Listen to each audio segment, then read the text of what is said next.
On the Fringe with Dan, RadioStyle. Hope everybody out there is having themselves a great day.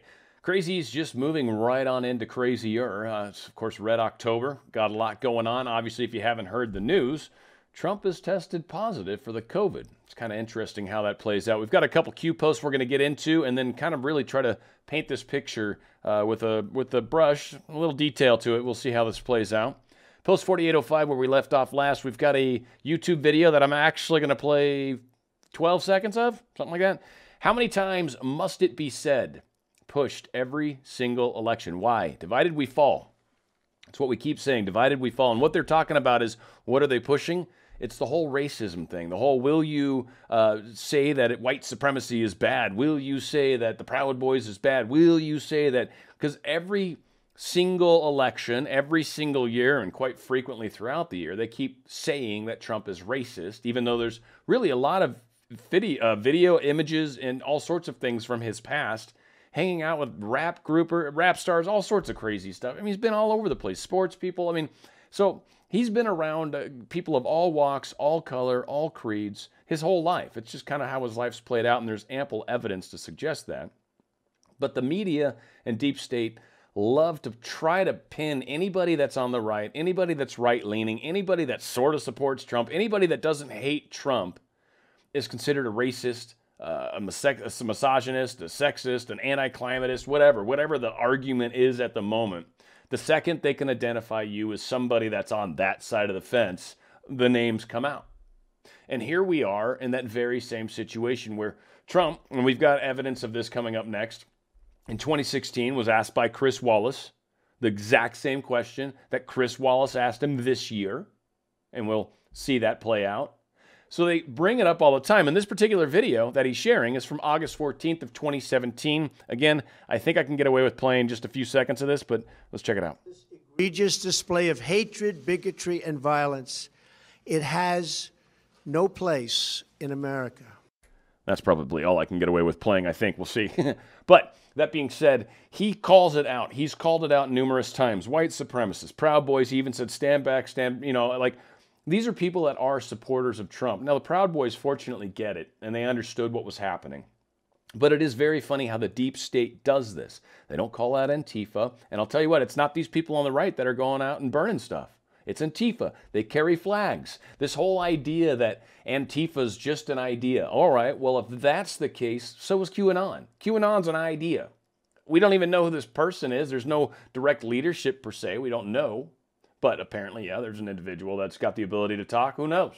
So, I mean, how's that any different? Ideologies, or whether or not it's an organization, whether it amasses to larger numbers of people, they have a flag. We don't really have a Q flag yet. I mean, who knows? Maybe one's coming. One's in the works. I'm sure there's people that have made flags with Q on it.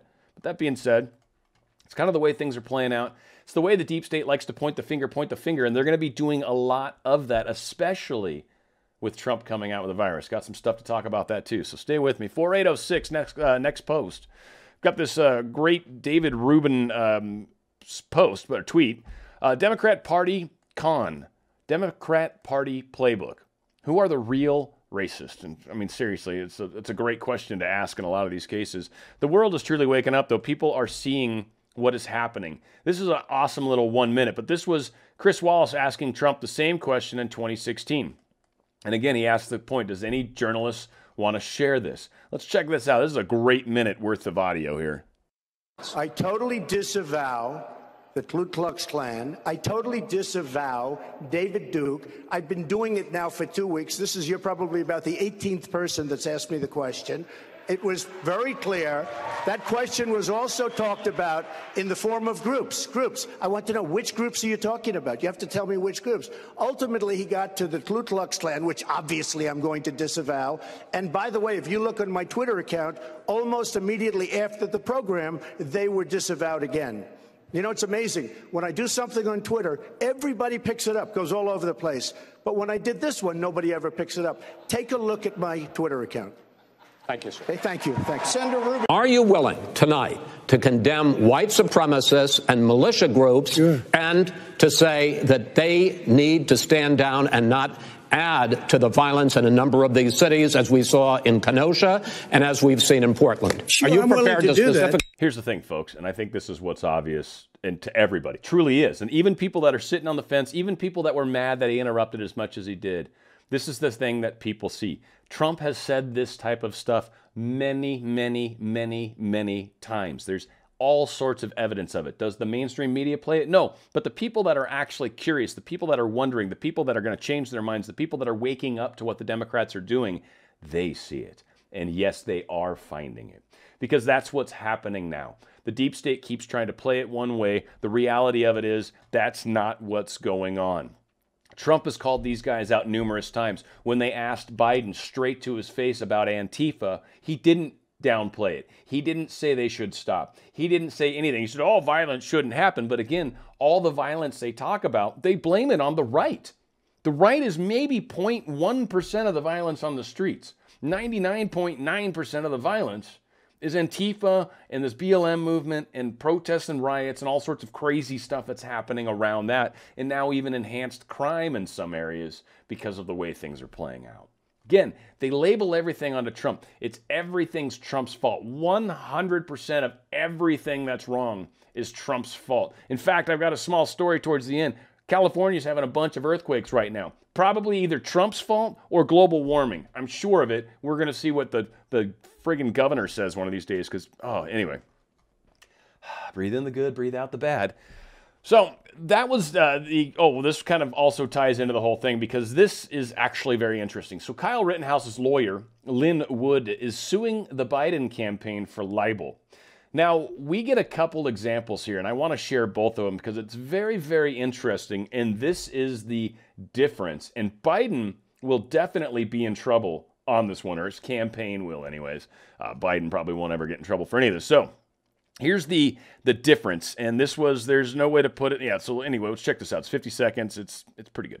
Are you willing tonight to condemn white supremacists and militia groups and to say that they need to stand down and not add to the violence in a number of these cities, as we saw in Kenosha and as we've seen in Portland? Sure, are you I'm prepared to do specifically that, do it? Well, go ahead, sir. I would say almost everything I see is from the left wing, not from the right wing. So what are you saying? I'm willing to do anything. I want to see peace. Then do it, sir. Say it. Do it. Say it. Do you want to call him? What do you want to call them? Give me a name. Give me a white name. Supremacists and white like me to condemn? White supremacists and right Proud Boys, stand back and stand by. So again, everything for them is pinning this on white supremacists, pinning this on Trump. Everything is Trump's fault. But where Trump gets himself in trouble, let's see if I can find it here quickly. This is where Trump gets himself in trouble. Calling out white supremacists, but now they're using his image with that same terminology at the same time. This is where Biden crossed the line, and this is where he's supposedly going to get in trouble. So that's what his lawyer is basically saying. Yes, this is the big difference between the Biden campaign doing it and Chris Wallace doing it, because Chris Wallace was very bland about it. He didn't specifically say Kyle. He said Kenosha, and there was an implication with the militia word, but he didn't call it out specifically. Biden took his image and tied it directly to it. And that is where it's considered libel. So we'll see how this plays out. He's probably going to take down the ad, or if not, it's going to be very interesting. Also curious to see how that plays out. Again, deep state helps the deep state. It's interesting when you've got people that don't agree with all the crazy that you're doing, and then they start to look at your stuff critically, or you start to try to ruin people's lives because it's fitting for your narrative, which is something we saw with that and the Covington kid, right? The wearing the MAGA hat and the do coming up to him, and that whole thing, the way that played out. Dude, serious news agencies have lost millions of dollars on this, and they're still suing many, many more. So there's a lot going on, to say the very, very least. Just make sure there's no new posts since I started recording. Looks good. Cool. Now, the big news that's on the plate that everybody's talking about, we've got Trump that has apparently got coronavirus symptoms. Now, one thing that kind of jumped out at me right off the bat, and I've got some cool news here lined up. That's the only reason I went right into it. But Trump apparently has started showing symptoms as of either A, this morning, or B, yesterday. Okay, so he got himself tested positive, already feeling symptoms. That means with the incubation period being 10 to 14 days, that kind of puts him back around the 17th to the 20th is probably where he picked it up. So I was just curious. I'm just throwing this out there, but so back on the 17th, he was out in Wisconsin, right? He had one of his Great American Comeback things or whatever, and this was out in Mosinee, I guess, Mosinee. I don't know how to say that, but in Wisconsin. And then the 18th, we've got him hanging out in Minnesota, right at Beltrami County. Then we follow up with Fayetteville Regional Airport, which is in North Carolina. And then on the 20th, this is kind of the one that jumped out at me, just because of how I could see it playing. And it seemed like it made sense. This might be the most sense where this would have come from. Now, they'd love to blame it on all the open rally things, but I don't think that's the case. But Trump playing golf on the 20th. Trump was apparently playing golf out at his Trump National Golf Club.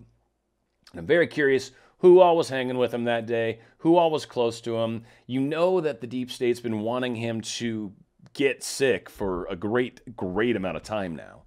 And what's interesting is the timing. So I never believe in coincidences, and I don't think there is such a thing, frankly. Do I think Trump's faking it, like we get called out from Michael Moore? So Michael Moore thinks, or is peddling the conspiracy theory, says the pot to the kettle. He's saying that Trump is faking it because he wants to be able to like come back and be like, ha ha, I kicked it. It's no big deal. Like I told you, everybody's crazy. So that's what Michael Moore is insisting is the case. Okay, all right, maybe. I don't know. But the golf thing is kind of where I'm wondering about. I think possibly they're going to try to pin it back to that or contact trace it back to that. Now, of course, it's super not cool that Trump is not feeling good, and so I wish the best to him and his family and to anybody, for that matter, that contracts this COVID or this, I'm not going to get into the whole China virus. I mean, it is, but CCP virus, right? But what's really messed up is immediately after Trump tweeting, the WAPO follows up with, imagine never having to think about Trump again, just as COVID diagnosis broke. Washington Post. Now, this didn't go unnoticed, certainly, and I think that most people would agree that is just disgusting. I mean, I know everybody hates Trump, so it does not surprise me even a teeny tiny bit. But it speaks to the level of these people's moral compass. Again, these are the ones that want to tell you what you can and can't do, can't say, where you can go, how you can drive there. Like, they want to control everything because they're the moral ones. They know what's up with global warming and everything else. Here's another example of their morality. A guy that's sick, that's president of the United States, might hate him, but he gets sick, and then you start wishing even more ill on him. That is just disgusting. And like I said, some people decided to call it out, like Cernovich. Less than an hour after news broke of Trump's coronavirus diagnosis, the Washington Post tweeted, imagine what it will be like to never have to think about Trump again. Jeff Bezos should be ashamed. Editorial independence is one thing, but when you own something like that, it behaves in such a disgusting way, you have an obligation as a decent person to interject. Jeff Bezos is clearly not a decent person. I would kind of have to agree. He's not. You allowed this to go out there. This speaks of you and your hatred of Trump, and that speaks to the color of your soul or the darkness of your heart, however you feel comfortable speaking to it. Now, again, just to point out, and there's this company, Cassand, I guess, that's been taking the mortality rates of the CDC and everything else and doing some studies, breaking them down into some better age groups. And one of the things that kind of came out is, if you're over 70, in Indiana, U.S., I guess, I don't know why they use that particular area, but whatever, you have a 2.9% chance, average overall, a 3.2% chance of dying from the disease. Now, of course, Trump got it early. Symptoms are brand spanking new. I'm certainly sure we are going to hear about what he took to go through this or to get over this. So in a week or two, when he's already feeling better and he's back out and he's tested negative again, hopefully, he's either taking the remdesivir, maybe he's taking hydroxychloroquine with the zinc patch and the erythromycin with the zinc, supplement. Maybe he's taking some other thing.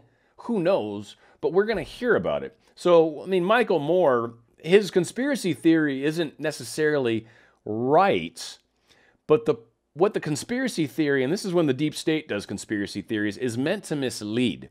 So it's meant to take what's actually legit, Trump getting sick, and the fact that he's going to get over it, and the fact that he's going to be better, and the fact that he's going to tell us how he did it, and we're going to see him, it's going to demonstrate a lot of things. So, of course, Michael Moore is already starting the syntax or the narrative that Trump faked this. So that's what's going to happen once Trump gets better, folks. Mark my words. The mainstream media is going to talk about how he must have faked this and how he must have done X, Y, and Z, how he's, of course, lying because everybody knows he lies, right? They're going to say all that stuff, and that's how they're going to play this out.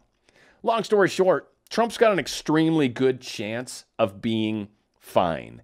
So the doctors have noted of all the factors that are out there, right, of risk, because he's older, so he's already in that higher risk. A lot of people want to say because he's obese, that actually places him into even higher risk. That's actually not necessarily true per the facts. And as they are pointing out here, however, we don't have data of mortality versus weight, or the BMI, to use for our analysis. Those studies we have found do not specify weight or BMI in their results. So our data should only be corrected if President Trump is substantially overweight, so a higher BMI than the participants of these medical studies. So again, they're trying to call out the fact that weight's not necessarily something that's come into play. Don't really have the statistics to support it. But yeah, sure, it might be. I'm not saying it's not. I'm just saying there's no data to suggest it. Now, again, when the left makes up stuff and when they claim things and they don't have any evidence of it, their videos and stuff don't get taken down, right? Their tweets and all that don't get taken down. But if you're on the right and you talk about things, you better have some sort of documentation that suggests this is where I'm getting that from, because they'll take you down in a heartbeat. So that's kind of how that game plays out. Now, what's also interesting is Senator Mike Lee tests positive for COVID-19. Now, oddly, Mike Lee is the other senator in Utah that's not the senator that's evil, right? Mitt Romney, right? So whatever the case is, he's the one that gets sick. Now, he was at a rally recently, so maybe they're going to try to post it towards that or push it towards that. Hard to say. And interesting that, once again, it's Republican. So talking points, just to help you how they spin this, of course. This is going to be that all these Republicans that talk about how we got to open our economies back up and blah, blah, blah, blah, blah, that they don't know what they're talking about. You need to do what the Democrats are doing. You need to do like California and New York and, have some of the highest death rates in the entire nation. And on top of that, shut down your economy and have some of the worst results for sure. And oddly, still have a surprising large number of people with the virus and largely still not opening up, even as the numbers get better. So now we've got rising unemployment, rising unhealthy things, rising people. So these are the choices that we have. Either try to open it up, deal with the fact that you're probably going to get sick and then get over it, which here's another example of that. So this is where I think this backfires against the deep state in a big way. Now, whether these guys got sick intentionally, whether they just happened to get sick, whether Ruth Bader Ginsburg just happened to die when she died, or if she was helped along, I don't know. There's so many weirdnesses about these timings you have to wonder, of course, but it's odd as everything's playing out exactly as it's supposed to from the higher perspective, from the perspective of source, God, Allah, Jehovah, Yahweh, whatever, right? From that standpoint, we are definitely in his hands. And so that is what we're experiencing right now. And again, this backfires because it's going to show people getting over it, getting better, moving on with their lives, and being better for it. So is this scary thing that we need to keep the economy shut down for? He got better. Trump got better. Trump's 172 years old, for crying out loud. He got better. So how can they keep that argument going when this happens? So again, another side to this that's going to backfire on the deep state. The deep state is just so predictable in how they behave, but they can't see the forest through the trees. They can't see the other side. For some reason, they're incapable, maybe because of their rage and all they can see is red or whatever. But here we are. This is going to adversely affect what they're trying to accomplish with at least the way the narrative's going. Whether they had anything to do with it or not, I don't know. But the narrative they're completely in charge of, and so interesting. Now, speaking of narratives, funny you should bring that up. Thank you for mentioning that. U.S. economy just added 661,000 jobs in September. Now, I will promise you, none of those were in California. But that being said, unemployment now has fallen back below 8%. Another way that the deep state is going to have a hard time with this is Trump's even going to be able to claim, even while I was sick with COVID-19, I was able to bring the economy to a better place. What have you done in your basement lately, Biden? Nothing. Now he's on a train, whatever. He's not in a basement anymore. Now he's on a train, moving around, partying, doing whatever Biden does. I don't know.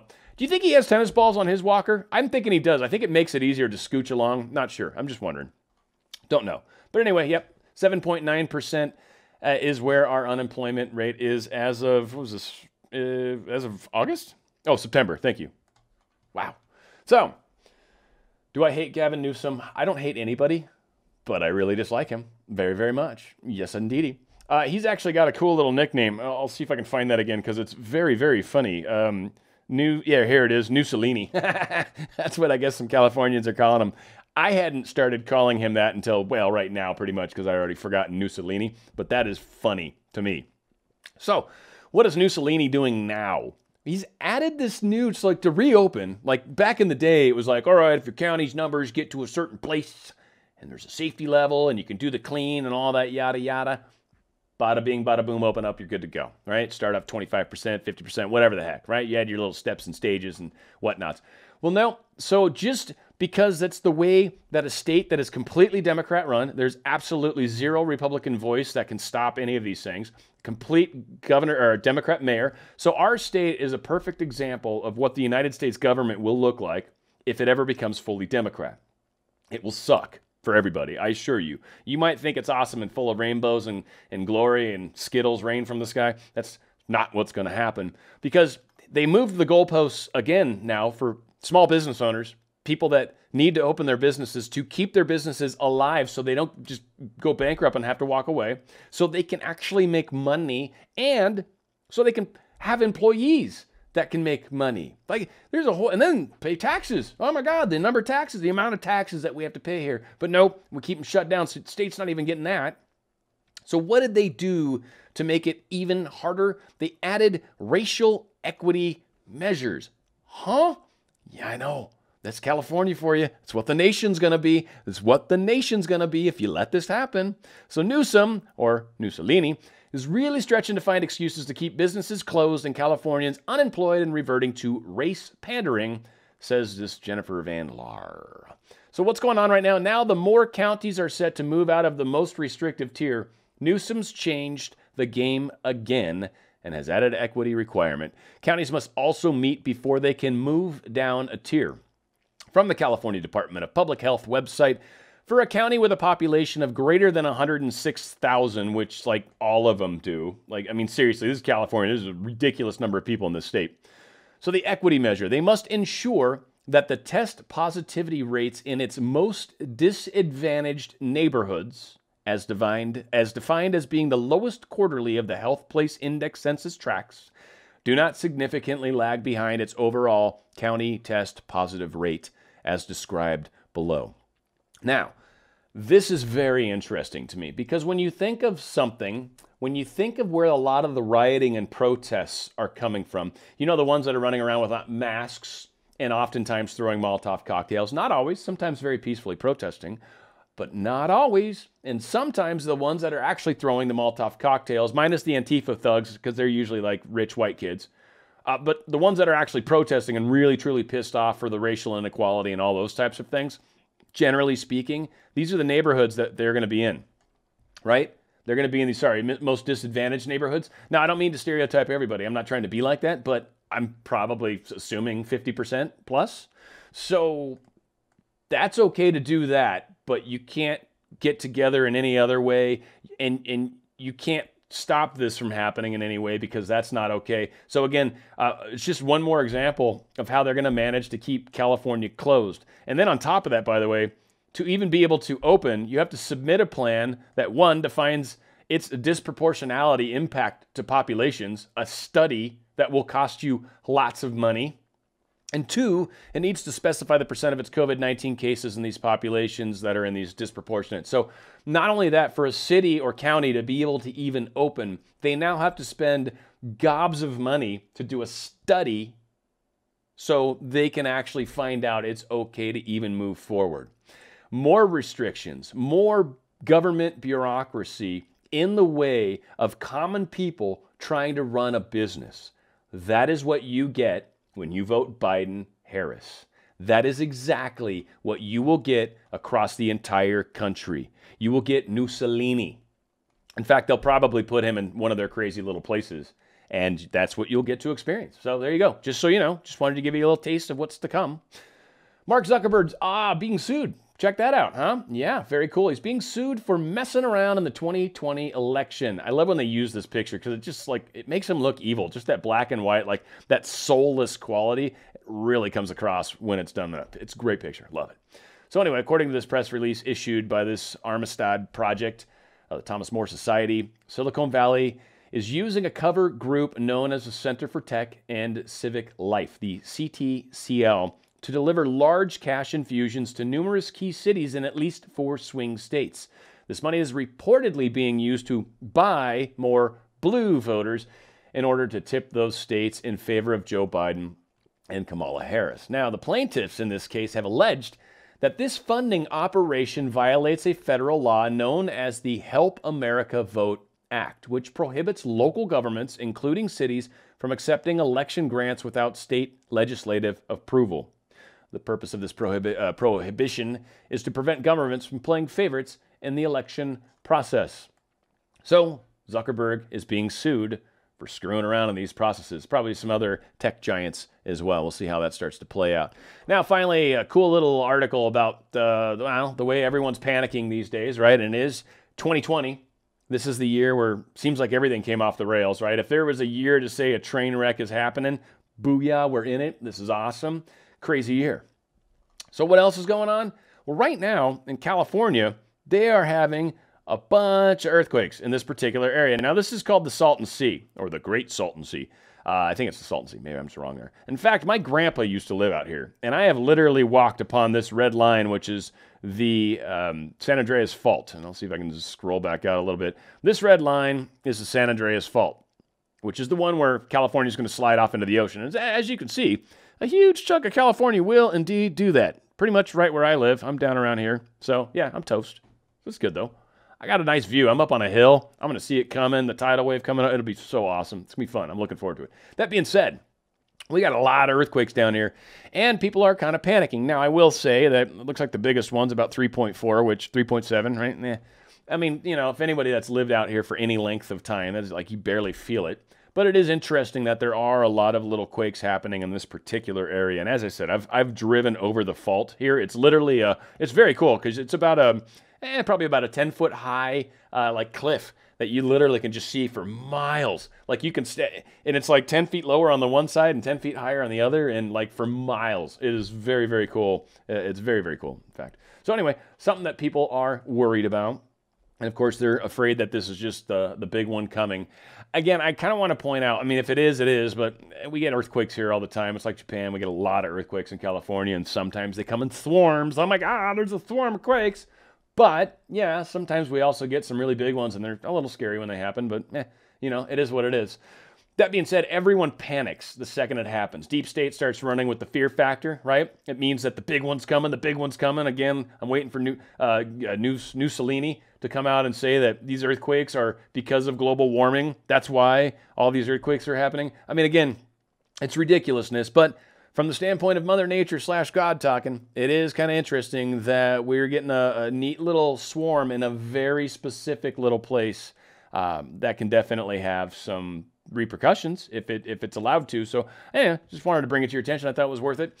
Well, we'll see if we got any more great news coming. Of course, Trump, keep him in your prayers, everybody. It's a really good time to stay strong right now. Also, keep yourself healthy. A lot going on. It's very easy if you let yourself get run down, especially with all the stress going on out there. So make sure you're taking care of yourself. Make sure you got your survival stuff ready. Again, I'm expecting this month to have another weird, hiccupy, earthquake, whatever kind of thing. So just make sure you've got your earthquake kit, as I call it here in California. Make sure it's refreshed and good, and you've got everything in there, bandages, the whole 9 yards. And for those of you that are in other places, just make sure you got some supplies stored, like a storm or something going to come through. Just make sure you can survive for a week You know, you got enough toilet paper to survive a week. Hopefully you'll be good. Outside of that, we got, again, we'll see what's going on. This is a rocky ride that we're all on, and I'm expecting every single day to be interesting, to say the very least. We'll talk to you again tomorrow. It's On the Fringe with Dan RadioStyle.